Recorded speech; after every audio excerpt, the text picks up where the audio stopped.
Snow fell that night like memory itself, soft, relentless, and full of unfinished stories. The town of Hollow Creek slept beneath its white shroud. But for Officer Elias Vance, sleep had long become a stranger. His patrol car groaned through the storm, headlights carving tunnels of light into the dark. Beside him, his K9 partner, Ashen, sat alert, the soft rise and fall of his breath fogging the window. Elias reached out and brushed his gloved hand across the dog's head, needing the warmth more than he cared to admit. The radio was quiet. No calls, no chatter. Just the low hum of the engine and the sigh of snow against glass. It had been almost a year since the night his world collapsed, when a call came too late, and the life he'd known dissolved like breath on a mirror. Since then, his nights had stretched long and wordless, marked only by duty and the comfort of Ashen's silent companionship. The storm thickened, flakes spiraling like ghosts through the beam of his headlights. Hollow Creek was a small town, one of those places where everyone knew everyone else's grief by name. The kind of place that remembered tragedy longer than kindness. Elias turned down a road that led into the woods, more out of habit than reason. His mind wandered, following the rhythm of the snow against the windshield. When Ashen suddenly lifted his head, ears pricked. A low growl rolled from his chest, barely audible above the wind. "What is it, boy?" Elias asked softly. But Ashen had already begun to whine, pressing his nose to the window. Then, before Elias could react, the dog lunged toward the door, pawing at it in frantic insistence. Something in that urgency sliced through Elias's fatigue. He stopped the car, stepped out, and was instantly swallowed by the storm's howl. Ashen bounded ahead, his dark coat vanishing into the curtain of white. Elias followed, boots crunching through snow that reached his knees, his flashlight trembling in his grip. The cold gnawed through his uniform, sharp as memory. The dog's barking grew louder, more desperate. Elias stumbled through a grove of pines, the light flickering over trunks glazed with frost, until he saw it. Something small, a bundle half buried in snow, just beyond Ashen's paws. The sound that came next was so faint, Elias thought he imagined it. A cry, fragile and wet, barely alive. He fell to his knees, clearing the snow away with shaking hands. There, wrapped in a wool blanket soaked with frost, lay a newborn baby. Her skin was pale, her lips trembling, her tiny chest fluttering with shallow breaths. For a moment Elias couldn't move. The world seemed to contract into that single trembling heartbeat. "God," he whispered. "What happened to you?" He gathered the baby into his arms, clutching her close to his chest. Feeling how light she was, how impossibly small. Ashen pressed his nose against the child's hand and whimpered, as if recognizing the edge between life and death. Then Elias saw it, a folded piece of paper tucked inside the blanket, sealed with a smudge of blue wax. Back in the car, he blasted the heater, wrapped the baby in his coat, and unsealed the letter. The handwriting was hurried, unsteady, the ink blurred in places by tears. "To whoever finds her, please forgive me. I am not strong. The world is too cruel for her warmth. Her name is Hope. Please, keep her safe." Elias swallowed hard, his eyes tracing each trembling word. Then came the line that stopped him cold. "You once saved me once, Officer Vance. Now I ask you to save her." The name at the bottom struck like lightning through his chest. Amelia Cole. He read it again, certain his mind was playing tricks. But the name didn't change. Amelia Cole, the young woman whose life he'd failed to protect last winter. She had called for help that night. He'd arrived too late. For months, her ghost had lived at the edges of his silence. Now her name sat before him in blue ink, the ink of apology and plea. Elias pressed the letter against the steering wheel, his breath fogging the air. The baby's soft whimper broke through his trance. He looked down at her, wrapped in his coat, her tiny mouth moving soundlessly. He thought of Amelia's eyes that night, how they had pleaded for help beyond words, and now, somehow, her story had found its way back to him through this child. Ashen gave a quiet bark, his gaze flicking between Elias and the baby. The weight of decision hung heavy, like the snow pressing against the windshield. Finally, Elias whispered, "We're taking her to Clara." The drive to Clara Wynn's cottage was slow, the storm beating harder with every mile. Hollow Creek's streets were nearly erased, the lights dimmed behind frost-covered windows. When he reached the edge of town, the small house stood alone, smoke rising weakly from its chimney. Clara had once been the town's midwife, until her hands began to shake after too many losses. Elias hadn't spoken to her in months, not since the day she delivered his stillborn daughter. He knocked 3 times before the door opened. Clara stood there, silver hair tied back, eyes lined with exhaustion. For a heartbeat, neither spoke. "Elias," she said finally, her voice thin as thread. "What brings you here in this weather?" He held out the bundle. "I found her in the woods. She's barely breathing." Clara's expression flickered. Shock, sorrow, then instinct. She took the baby gently, motioning him inside. The warmth of the room hit him like sunlight after too long in the dark. Ashen followed, shaking snow from his coat. By the firelight, Clara unwrapped the baby, checked her pulse, rubbed her tiny feet to coax warmth back into them. "She's lucky you found her," she murmured. "Another hour and she'd be gone." Elias nodded, his throat too tight to speak. The baby gave a faint cry, startling him. Clara smiled faintly. "That's a good sign. She's a fighter." When she saw the letter in his hand, her eyes softened. "You know who the mother was, don't you?" He hesitated. "Amelia Cole." Clara's gaze drifted toward the window, where the snow still fell in heavy silence. "I thought so." She looked at him again, and there was something in her eyes. Sadness, but not surprise. "She came to me a month ago. I told her the child was due soon, but she never came back. I feared the worst." Elias clenched his fists, the guilt rising like tidewater. "She must have known I'd find her. Why else leave the letter for me?" Clara didn't answer. She laid the baby near the fire, wrapped in blankets, and sat down beside him. "Elias, sometimes the only way people ask for forgiveness is through what they leave behind." The words struck deep.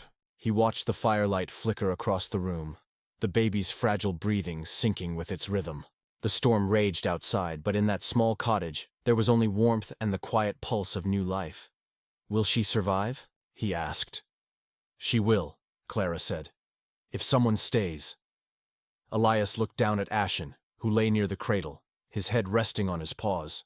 The dog's gaze was fixed on the baby, protective, unblinking. The image felt almost sacred.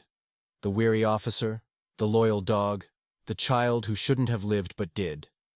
For a long time they sat in silence. The crackle of fire filled the space where words didn't belong.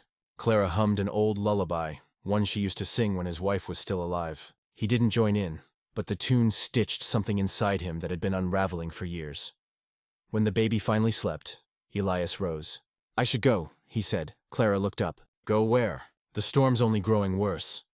He glanced at the window where flakes drifted like falling ash. "Patrol," he lied, though he had no calls to answer. At the door, Clara's voice stopped him. "Not every cry can be answered, Elias. Are you sure you want to hear this one?" He turned back. For the first time that night, he smiled. A small, fragile thing, but real. "Maybe it's the only one I can still hear." Outside, the wind clawed at him, but he didn't feel its bite. The snow seemed softer now, each flake landing like a whisper rather than a wound. He stood beside the car, staring into the woods where he had found the child. Somewhere beneath that frozen silence lay a woman's final act of love, her plea for a second chance she'd never see. Ashen barked once, the sound sharp and clear against the storm. Elias looked at him and nodded, understanding what the dog could not say. "Come on, boy," he murmured. "We've got someone to protect." As he drove back through the quiet streets of Hollow Creek, the baby's cry lingered in his memory, weaving itself into the rhythm of the storm. The world outside was still cold, still cruel, but somewhere in that endless white, a small light had been lit, and though he couldn't name it yet, Elias felt the faint stir of something long buried beneath grief. Hope, fragile and shivering, but alive. Morning arrived like a hesitant breath. Sunlight fractured through the frost-streaked window of Clara Wynn's cottage. The fire had burned low, leaving behind embers that glowed like watchful eyes. Elias sat slumped in a wooden chair, still in uniform, his hand dangling near the cradle where the baby slept. Ashen lay curled beside it, a silent sentinel. Outside, the snow had gentled into a quiet drift, soft enough to make Hollow Creek look almost tender. He hadn't meant to stay through the night, but when the child whimpered in her sleep, his body had refused to move toward the door. Now, as dawn turned the world pale gold, he found himself tracing the name he had read on the letter over and over in his mind. Hope. It didn't feel like a name chosen at random. It felt deliberate, as if Amelia had written it knowing he'd read it, knowing what it would awaken. Clara shuffled in from the kitchen, holding a steaming cup of tea. "You've been awake all night." "I couldn't sleep." She handed him the cup. "Then, at least keep warm." He nodded, taking it, the rising steam blurring his vision for a moment. The baby stirred, and his attention drifted toward her. She made a small sound, Half a sigh, half a cry, then settled again. The simplicity of it undid him more than he expected. Clara noticed. "You remind me of how you looked that night," she said softly. "When we lost your daughter." Elias's throat tightened. "Don't." She didn't apologize. She just watched him with that patient grief only the old and broken-hearted know. Pain doesn't disappear, Elias. It changes shape. Sometimes it comes back asking to be held again. He looked down into the tea. The reflection of the fire trembled across its surface. "I don't even know why I found her. Maybe it should have been someone else." Clara smiled faintly. "Do you think the snow picks who it reveals its secrets to by accident?" Later that day, when the wind softened and the path was clear, Elias carried the baby out to the patrol car. The town was waking. Smoke rose from chimneys, boots crunched across porches. People turned to stare as he passed, some curious, some judgmental. Hollow Creek was small, and stories spread like fire through dry grass. He parked near the station but didn't go inside. The thought of explaining the baby, the letter, Amelia, it felt too fragile, too sacred to hand over to paperwork and protocol. Instead, he drove toward the outskirts, to his cabin on the ridge. Ashen leapt from the car first, bounding through the snow as if sensing that something important had changed. Elias followed, holding the baby close, wrapped tight in his coat. Inside, the cabin smelled of cedar and loneliness. He built a fire, its warmth chasing shadows from the corners. The child's eyes fluttered open briefly, blue, unfocused. And for the smallest instant, he thought he saw Amelia's reflection in them. He looked away quickly, ashamed of the thought, afraid it might be true. For days, the cabin became a world within itself. Elias divided his hours between patrol and care, feeding her, holding her, learning to interpret the tiny sounds she made. The town whispered. He heard the murmurs when he went for supplies. The officers lost his mind. A baby in that cabin? Alone with the dog? Some pitied him, others mocked him. But gossip had always been Hollow Creek's second language. He ignored it, as he always had. Yet the silence within him began to crack. He started speaking again, not to people, but to her. To Hope, sometimes aloud, sometimes in the quiet of his mind. He told her stories about the forest, about Ashen, about the mother she'd never know. He told her things he'd never said to anyone, as though the act of speaking them might ease their weight. Ashen seemed to listen too, head tilted, amber eyes reflecting the firelight. The three of them became something resembling a family, wounded, strange, but bound by something that defied the town's understanding. One evening, while rocking her to sleep, Elias pulled the letter from his pocket again. The edges had worn soft from his hands. He read it, slower this time, as though looking for something he'd missed before. When he reached the bottom, the ink caught his eye. A faint line near the fold, barely visible. He ran his thumb beneath it and felt another layer of paper. Carefully, he peeled it apart.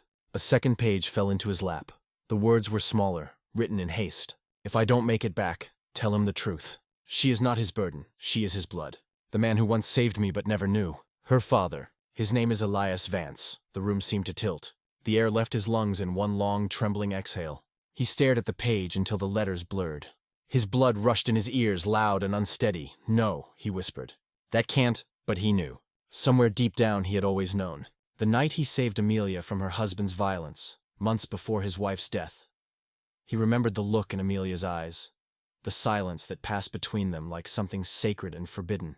He had buried that night beneath grief, never questioning what lingered there.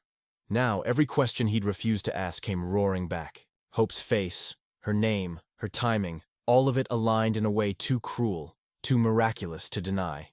He folded the page with shaking hands, his heart pounding with something between awe and terror. Ashen lifted his head, sensing the change in him. The baby stirred, then began to cry, a small, insistent wail that broke through the noise of his thoughts. He moved to her side instantly, gathering her in his arms. She quieted against his chest, her warmth trembling through him. He whispered, "My daughter." The words barely escaped his lips, but once spoken, they couldn't be undone. That night, he didn't sleep. He sat by the fire, the baby against his heart, the letter beside him. The storm outside had returned, wind howling through the eaves. For the first time, he didn't feel its chill. Instead, he felt something else rising, something like purpose. The next morning, he went to see Clara. She stood on her porch before he even knocked, as though expecting him. "You found the rest of the letter," she said. He stared at her. "You knew." Her eyes held no denial. "Amelia told me everything before she disappeared. She was afraid the truth would destroy you, that the town would never let you raise a child born of scandal. She made me promise not to tell you unless I had to. He felt anger spark, sharp and brief, before dissolving into exhaustion. And you thought this silence, was better? I thought she'd come back, Clara whispered. I thought she'd find her courage. Elias turned away, snow crunching under his boots. She did, just not the way we expected. He left without another word. Days turned into weeks. Hollow Creek's winter slowly began to thaw, but the gossip never did. People watched him from behind curtains, speculated in low voices at the post office. He didn't respond. He stopped wearing the uniform except on duty. The rest of the time, he was simply a man learning how to be a father. Then one afternoon, he walked into the town square, baby cradled in his arms, Ashen pacing beside him. The air was brittle and bright. Conversations fell silent as he passed. He stopped near the fountain, where the ice still clung stubbornly to the stone, and looked around at the faces, curious, judgmental, uncertain. "This is Hope," he said quietly. His voice carried despite its softness. "She's staying." No one replied. But something in his tone, steady, unashamed, seemed to still the air. A few nodded faintly. A few looked away. He didn't wait for approval. He turned, walking back toward the ridge, Ashen's paw prints and his footprints weaving together behind him. That night, when the wind returned, he sat by the fire with Hope in his lap. He took the 2 letters, the one Amelia wrote and the one she hid, and fed them slowly to the flames. The paper curled and blackened, the ink turning to smoke. Ashen lay close, eyes half closed, while the baby slept soundly against him. He whispered into the firelight, "Some lives begin in the snow. Some are warmed by hands that tremble. But love remembers." Outside, the storm eased. Snow drifted past the window like feathers, catching the glow from the hearth. Elias stood, crossed to the crib, and placed Hope inside. She sighed, a small sound of trust. He brushed a finger over her cheek. "Sleep, little one. The snow's done keeping secrets." He turned to the window. The horizon was paling, the first light of dawn spreading across the valley. Hollow Creek would wake soon. The whispers would begin again. But he no longer feared them. He had his truth now, cold and bright and alive. Ashen came to his side, pressing his head against Elias's leg. "We did it, boy," Elias murmured. "We saved her." Outside, a gust of wind caught the chimney smoke and scattered it into the air, carrying with it the last of Amelia's words. For a fleeting instant, he imagined her voice among the snowflakes, soft, grateful, free. He stood there long after the fire had burned down to ash, the baby's steady breathing behind him, the dog at his heel, the world turning gold beyond the frost. The quiet no longer felt empty. It felt like forgiveness. And if the snow remembered him, as he believed it would remember a man who once carried a dying child from the storm and found his own, heart beating again beside her. Some stories, whispered through winter, do not end where they began. They end where warmth returns. He closed his eyes, listening to the silence stretch wide and alive around him. Somewhere far away, a voice seemed to say, "Keep her safe." He smiled, always. The snow outside shimmered beneath the morning light, and for the first time in years, Hollow Creek looked like home. If this tale found you tonight, if it reminded you that even in the coldest seasons, kindness can still bloom, then let it stay with you. Whisper it forward. Subscribe for more.